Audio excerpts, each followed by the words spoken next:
Marlène, Marco et Jean-Claude, nous sommes heureux de te retrouver. Tu vois, le thème du jour est « Il y a de la joie ». Tu vois que le thème de ma voix est calme, posé. Au risque de me répéter, je voudrais te dire que je suis assis à côté de toi. À la table, nous avons chacun nos Bibles et nous échangeons, nous parlons, nous étudions la parole de Dieu. Je te disais donc que lorsque membre de la communauté s'en va, que dois-tu faire? Que dois-tu faire? Bon débarras, il était temps? Non. Jésus a déclaré que lorsqu'une personne laisse la bergerie, le devoir, c'est de partir à la recherche de cette personne et de la ramener à la bergerie. Si un membre de ta communauté s'est en allé et tu ne fais rien, cela s'appelle non-assistance à personne en danger. Parce qu'elle a été tentée, elle a succombé. Mais qui es-tu pour la juger? Quand Ève et Adam ont péché, que s'est-il passé? Raconte-moi ça. Dis-moi. N'as-tu pas lu dans les Écritures que Dieu est descendu, parti à la recherche de ces deux personnes et il leur a donné des paroles d'espoir pour continuer à vivre? Il n'a pas dit, bon, vous avez fait ça, vous allez mourir, c'est fini. Non. Il a parlé de Jésus. Il a porté la solution. Ton devoir, c'est de partir à la recherche de la brebis perdue. Et si toi qui es membre de la communauté, c'est pas moi, c'est le berger, c'est le pasteur, tout c'est le pasteur. Lorsque le Christ reviendra, quelle excuse lui donneras-tu? Alors à partir d'aujourd'hui, bien sûr, si ton église, c'est l'église de Dieu, c'est pas l'église de Dieu, tu peux partir chercher la personne, elle ne va pas revenir, puisque Dieu l'aura éclairé. Mais si c'est l'église de Dieu, quand un membre s'en va, tu as le devoir de partir à sa recherche. Tu as le devoir de l'aider à revenir dans le droit chemin. C'est ça ton devoir. Tu n'as pas à juger, tu n'as pas à critiquer. Tu as à aller chercher la brebis de l'Éternel pour qui Jésus est mort. Et il revient pour cette personne-là, justement. Mais comme il y a des personnes qui ont la tête dure, Jésus qui est un enseignant, il va... Alors, regarde bien avec moi, on va relire ça. Verset 7, de Luc 15, verset 7. De même, je vous le dis, il y aura plus de joie dans le ciel pour un seul pécheur qui se repent que pour 99 justes qui n'ont pas besoin de repentance. Tu te rends compte? Lorsqu'une personne qui est égarée revient à Jésus, la Bible déclare qu'il y a de la joie dans le ciel. Plus de joie que les 99 qui sont là régulièrement en train de louer l'Éternel. Alors tu peux provoquer la joie au ciel en partant à la recherche de celles et ceux qui sont dans la rue, les publicains, les gens de mauvaise vie. Et Jésus a accordé tout ce chapitre pour interpeller les communautés sur leur devoir vis-à-vis de celles et ceux qui ont laissé. Jésus a mis cela en place. Pourquoi? C'est afin de soulager les parents de ces enfants ou les autres membres de la famille qui souffrent à cause de cette situation. Jésus utilise des membres de la communauté pour consoler des parents des époux, des épouses, des enfants qui se battent pour essayer de ramener à la raison un membre de la famille. Et quand tu viens pour mener la mission divine, tu les soulages, tu les encourages. Par ce biais, tu leur dis, courage, nous sommes avec toi. Que penses-tu? Alors, aujourd'hui, dans ta tête commence déjà la liste. Aujourd'hui, si tu as écouté cet audio et tu en as parlé à ton pasteur qui a écouté l'audio, tu dis maintenant, pasteur, faisons la liste des personnes qui ont laissé. Prions pour elles. Essayons de comprendre les problèmes qu'elles ont rencontrés et partons concrètement à la recherche de la brebis perdue. C'est ça l'évangile. L'Église est établie pour remplir la mission de Dieu. Elle n'a pas été établie pour constituer des clubs.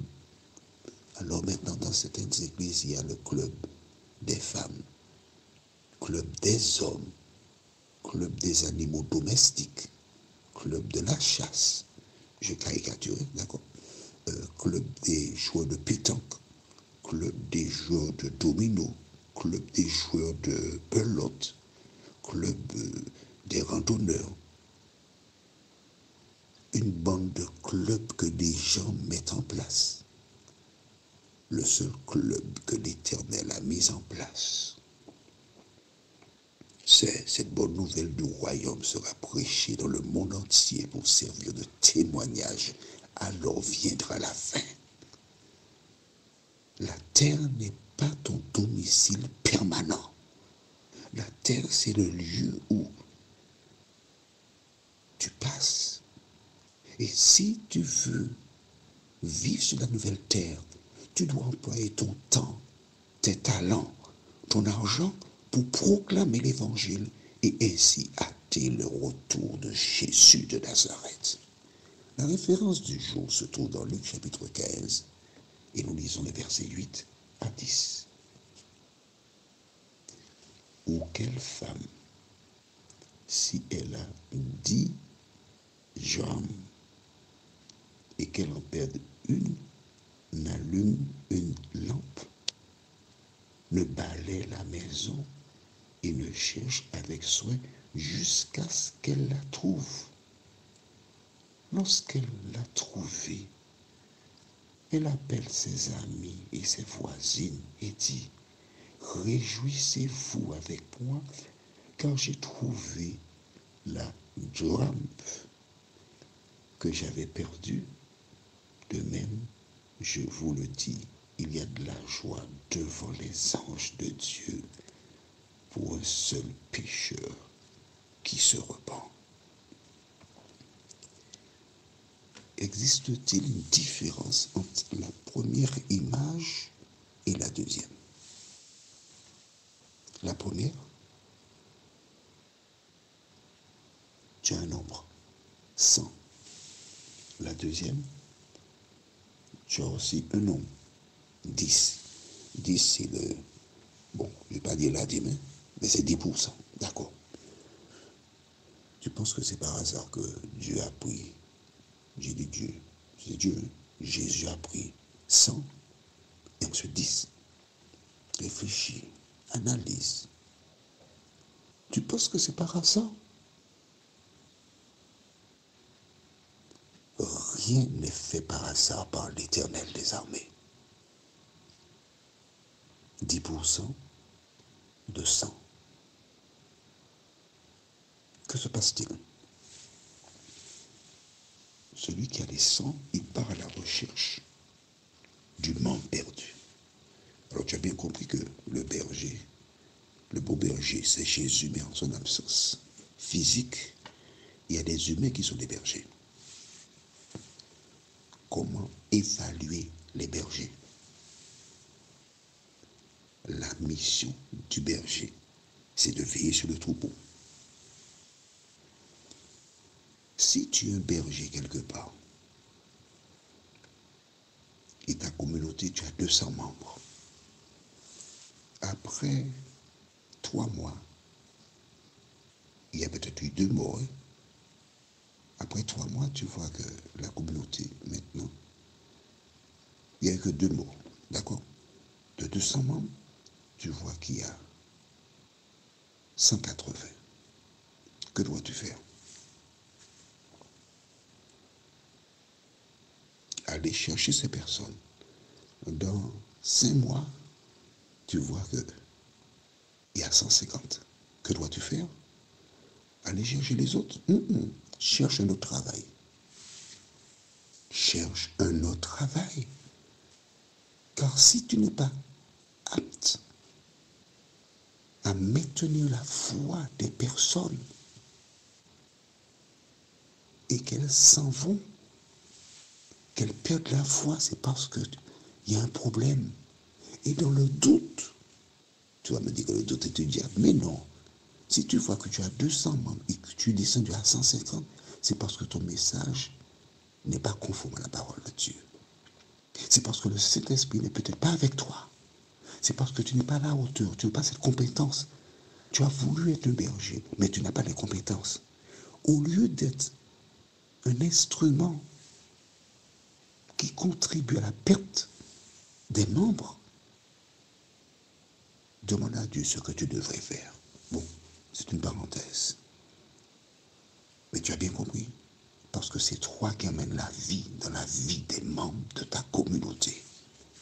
Et le deuxième exemple donné par Jésus nous confirme, il renforce la mission de celui qui est en charge. C'est qui? Et là, il est beaucoup plus explicite encore. Mais c'est la même chose. La femme part à la recherche, elle balaie, elle nettoie et elle trouve la pièce manquante. Tu dois partir à la recherche de la brebis perdue.